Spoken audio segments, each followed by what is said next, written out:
네, 셔츠를 바꿔 입었습니다. 사실은 오늘 저녁에 한번 쫙 여러 개 지금 커트로 이제 찍고 있는데 똑같은 셔츠 계속 입고 있으면은 조금 그러실 것 같아서 뭐 지금 등장인물도 저 하나밖에 없고 소품도 이거 하나밖에 없는데 하여튼 그래서 옷을 한번 바꿔 입어봤습니다. 약간 좀 쪼이네. 나이가 들면서 조금 그 옷이 좀 조이기 시작하는 것 같아요. 어떻게 그 그라우즈 마운틴이라고 가보셨는지 모르겠습니다. 요것이 그 캐나다에 있는 산인데 엄청 가파라요. 그 올라가려고 그러면 옛날에 뭐 설악산 갈 때였나? 하여튼 뭐 그때 올라갔던 그런 그 계단보다 더 가파른 아주 엄청 가파른 그런 산인데 하여튼 고생을 좀 했습니다. 그때 치킨 먹고 맥주 한잔 마시고 그 다음에 산에 올라갔더니 하여튼 여러분들은 산에 올라가실 때 식사 많이 하지 마시고 술 드시지 마십시오. 하마터면 전 못 내려올 뻔했습니다. 여하튼 자, 데포지션을 한다. 그러면은 우선은 단답을 하러 말씀드렸죠. 짧게. 그래서 그 우스갯소리로 그런 이야기를 하죠. 그 여인들의 여자의 스커트하고 스피치는 짧을수록 좋다. 옳은 말입니다. 증인의 답변도 짧을수록 좋습니다. 짧게 하십시오. 짧게 하는 습관을 들여야 됩니다. 그리고 질문이 명확하지 않은 경우가 있습니다. 그런 경우는 꼭 되물어 주세요. 아니면은 뭐 질문을 이해를 못한다고 하든지 아니면 뭐 무슨 뜻인지 모르겠다 그렇게 하든지 아니면은 뭐 다른 형태로 물어봐 주시겠습니까? 그러니까 그 데포지션을 할 때 우리가 그 상대방에 대한 예의까지 뭐 잃을 필요는 없습니다. 막 나갈 필요는 없어요. 하지만 상대방은 엄연히 적이고 그가 요구하고 있는 답은 우리 회사에 위해가 갈 수 있는 그런 답인데 그러기 때문에 우리가 이런 기술들을 익히는 거고 또 상대방 나름대로 여러 가지 기술들을 가지고서 익혀서 옵니다. 어차피 그래서 뭐 일종의 이제 두뇌 싸움이 되는 거죠. 자, 그러면은 우선은 짧게 답하고 명확한 질문에 대해서만 답변을 하고 그 다음 또 어떤 게 중요할까요? 뜸을 들이는 건 어떨까요? 답을 할 때 바로바로 답을 안 하고서 시간을 좀 두는 거예요. 뜸을 좀 들이면은 여러 가지 좋은 일들이 생기는데 밥을 할 때 우리가 뜸을 좀 들이지 않습니까? 그 뜸을 들여야지 밥이 제대로 익어요. 안 그러면 설익어 밥이.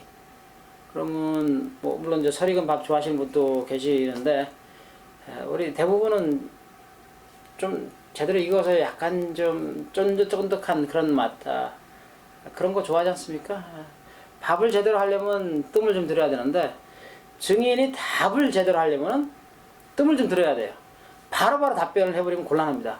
무엇을 물어봤는데 그것에 대해서 좀 생각하는 그러한 시간을 갖는 게 중요해요. 그리고 생각하는 습관을 들이는 게 좋아요.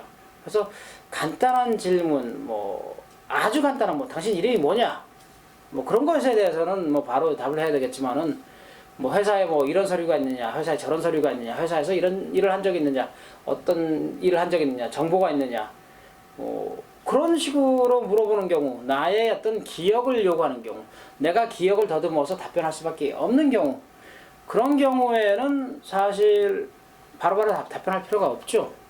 천천히 답변할 수 있으면 천천히 답변한다 이거지. 그래서 뜸을 좀 들여주세요. 뜸을 들이면 내가 생각할 시간이 있어서 좋고, 아울러 좋은 게 한 가지 더 있는데, 그것은 제가 이제 다른 커트 비디오 클립에서 이제 말씀을 드릴 텐데, objection이라고 하는 게 있습니다. objection. 제가 한번 글을 쓰겠는데, 이거 좀 타이트해서 제가 배 좀 집어넣고, hold in 하고서 한번 써보도록 하겠습니다. objection. 이거 저기 그 한국말로 쓴다면 이게 사실은 of예요. objection. 근데 이제 이걸 그 오브젝션이라고 하는 분들도 계십니다. objection. 하여튼 뭐 발음은 비슷해요. objection. 하지만 원어민의 발음은 objection입니다. objection이라고 하는 것이 있는데 이것은 이의 제기한다는 얘기예요. 문제가 있다는 얘기예요. 문제가 있다.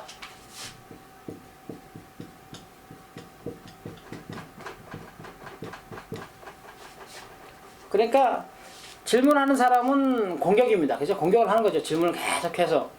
그러면은 방어 변호사도 뭔가 해야 될 거 아니에요. 그런데 법에서 요구하는 것이 방어 변호사는 조용히 있어라. 찌그러져 있어라.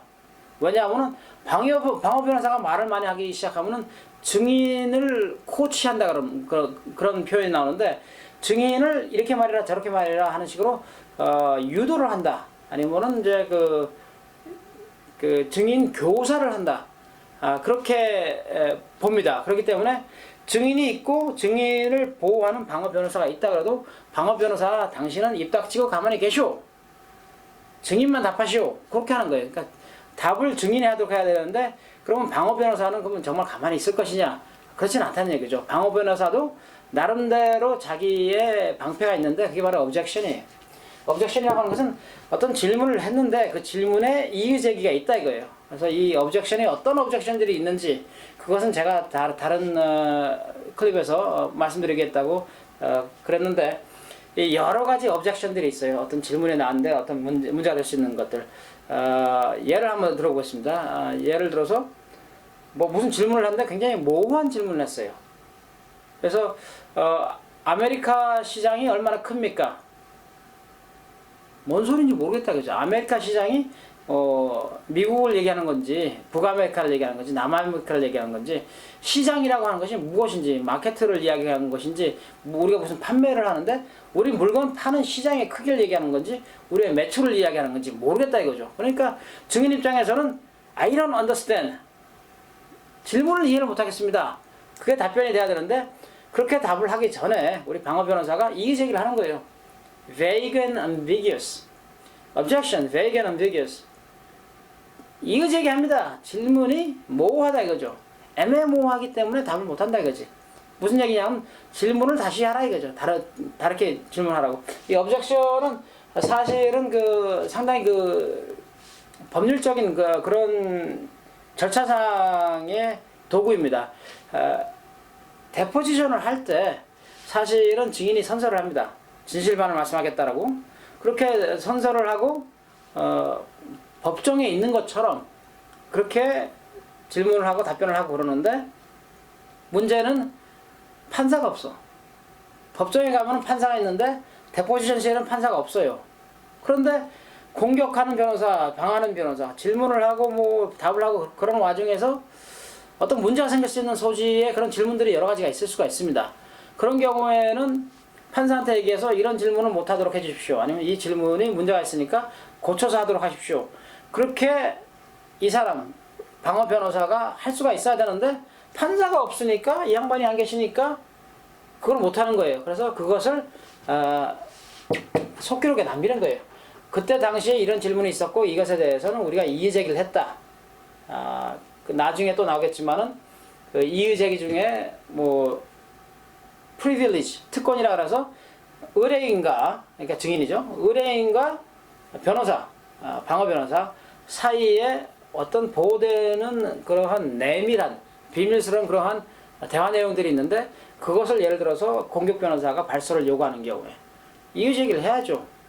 이거는 변호사하고 의뢰인 사이에 소통한 내용이기 때문에 발설을 요구할 수가 없다.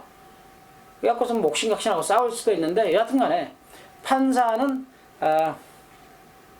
미국에서의 판사는 어떤 절대적인 권위를 가진 사람이라기보다 일종의 심판이에요. 그러니까 뭐 어떤 팩트를 가지고 어떻게 알기를 하느냐에 따라서 그리고 뭐 얼마나 잘 공을 세게 쳤는지 넘어갔는지 안 넘어갔는지 그런 것들을 심판이 쭉 보고 있다가 판결을 내려주는 거예요. 그렇기 때문에 심판이 없는 상태에서 선수들끼리만 싸우니까 이 문제가 되니까 오브젝션을 하고 기록을 남기고 넘어가는데 이 증인이 방어 변호사가 오브젝션 할 시간을 안 주고 바로바로 답변을 해버리면 곤란하다는 얘기지. 뭐 질문이 나오자마자 팍팍 그래서 질문이 나왔을 때 바로 답을 하지 않고 기다리면 방어 변호사가 생각을 좀 해보고서 이건 이의 제기해야겠네. objection 걸 수가 있단 말이죠. 그리고 방어 변호사가 가지고 있는 큰 문제가 하나 있습니다. 이런 데포지션을 할 때 대부분의 경우에 방어 변호사는 한국말을 못합니다. 그래서 질문을 통역을 해주는데 통역이 끝났는지 안 끝났는지 모르는 경우가 많아요. 그래서 예를 들어서 신제품 3467은 언제 출시되었습니까? 하고 질문을 했는데 그 질문을 통역을 해주고 이 사람이 예를 들어서 이의 제기를 할 수가 있어요. 질문을 할 때 이의 제기를, 그러니까 뭐 예를 들어서 출시라고 하는 게 어디에서 출시됐다는 걸 얘기하는 거냐, 뭐 미국 시장을 얘기하는 거냐, 한국 시장을 얘기하는 거냐, 불명확하기 때문에 objection, vague and ambiguous라고 이의 제기를 하고 싶은데 통역이 끝나야 이의 제기를 할 거 아닙니까? 근데 통역이 언제 끝났는지 몰라요, 이 사람은. 그렇기 때문에 통역이 끝나고 나서 답을 하는 증인이 약간 뜸을 들였다가 답을 해주면은 이 사람이 이제는 이의 제기를 할 수가 있겠구나 하고서 이의 제기를 하는 거란 말이죠. 그래서 objection을 위해서도 그렇고 증인의 마음의 평안을 위해서도 그렇고 시간의 주도권입니다. 시간의 주도권을 갖기 위해서도 그렇고 뜸을 좀 들여주는 게 좋습니다. 그래서 남녀 관계도 그런 게 있습니다. 그죠? 남녀 관계에서 데이트를 하는데 예를 들어서 맞선을 봤어요. 오늘 맞선을 봤는데 엄청 상대가 마음에 들어. 그래서 헤어지고서 집에 가는 길에 내일 또 만납시다. 문자를 때리거나 뭐 전화를 하거나 너무 성급해요. 그죠? 뜸을 좀 들여줘야지. 최소한 오늘 저녁까지, 아니면은 뭐 저녁을 먹고 헤어졌다면은 내일 아니면 하루 정도, 24시간 정도는 기다려줬다가 뜸을 좀 들였다가 연락을 하는 거예요. 왜 좋냐, 그게 뜸을 들이는 게. 상대방은 만약에 내가 마음에 들었다면은 상대방도 나를 기다리고 있는 거예요. 그죠? 그러면 기다리는 사람한테 어떤 소식을 전해주면은 이 기간이 어느 정도 되면은 아주 기뻐요. 마음이 날아갈 것 같지. 그러니까 뭐 이 김남희 씨 다음 주 목요일 날 또 다시 만날까요? 뭐 물어본다 그러래도 집에 가는 길에 만나고 가는 길에 다시 뭐 카톡 때리는 것보다 아니면 전화하는 것보다 사실은 하루 정도 지나고 나서 하는 게 더 효과적입니다. 그것은 데이트를 해보시는 분들이 잘 아실 거예요. 그런 것, 물론 이제, 데이트를 하는 건 아니죠. 그 공격 변호사하고 질문하는 변호사하고. 하지만 질문하는 변호사는 사실은 벌써 자기가 물어보고 싶은 질문들이 쫙 있어요. 그 플로우 차트 개념으로 해갖고서 아웃라인을 만들어 놨는데 내가 답을 yes라 그러면 이걸 물어볼 거고 no라 그러면 이걸 물어볼 건데 이 사람은 벌써 딱 준비가 돼 있는 거예요. 딱 하려고 그러는데 내가 딱 그 뜸을 들이면 어떻게 됩니까? 이 사람은 막 굴러가려고 그러는데 자꾸 이게 브레이크가 걸리니까 브레이크가. 그죠? 브레이크 걸리다 보니까 자기 속도대로 나갈 수가 없는 거예요. 그리고 때로는 내가 대답을 했다는 사실만으로도 기분이 좋아, 이제. 무슨 얘기냐면 하도 뜸을 들이고 천천히 하니까 그냥 대답만 좀 해주세요. 무슨 대답이 됐든. 그러면서 실질적으로 자기가 어떤 방향으로 가야 되는지조차 까먹는 경우가 있습니다. 변호사라고 다 똑똑한 건 아닙니다. 시험 잘 보는 사람들이 있습니다. 그런데 데포지션 잘 못하는 사람들도 있고, 그리고 그런 식으로 이제 시간을 자꾸 잡아먹기 시작하면은 질문하는 사람이 마음이 급해요. 무슨 얘기냐면은 질문을 한 100개 정도 준비를 해왔는데 오전이 끝났는데도 뭐 질문 한 10개밖에 안 나갔다. 그럼 나머지 90개를 언제 물어볼 거냐 이거죠. 급해지니까 정말로 중요한 질문들만 하고 나머지 질문들은 못 하는데 그때는 증인 입장에서 질문하는 사람의 의도를 좀 더 쉽게 파악을 할 수가 있겠죠. 그러고 시간에 있어서 주도권을 가지면 그때부터는 좀 더 이야기가 쉽게 풀립니다. 그래서 내가 조금만 뜸을 들여갖고 답변을 해주면은 그 사람 답변이 나왔다는 사실만으로도 땡큐 하고 넘어가는 경우가 있어요. 그러니까 아웃라인 해갖고서 100개 질문을 준비해왔는데 뜸들여갖고서 답을 해주면은 예스인지 노인지 자기는 상관도 안 하고 막 넘어가는 경우가 있어요. 신기하지? 근데 그래요. 일을 하다 보면은. 그렇기 때문에 뜸을 들이는 게 사실은 상당히 큰 도움이 됩니다. 특히 통역을 통해서 질문을 받고 답변을 하고 그런 경우에는 큰 도움이 됩니다. 이 뜸 들이는 것에 대해서 내가 이야기하다 보니까 좀 길게 갔는데 우선은 지금 한 15분이 다 돼갔네요. 우선 요번에 스탑을 하고 그 다음에 그 외 다른 기본적인 기술에 대해서 말씀을 드리도록 하겠습니다.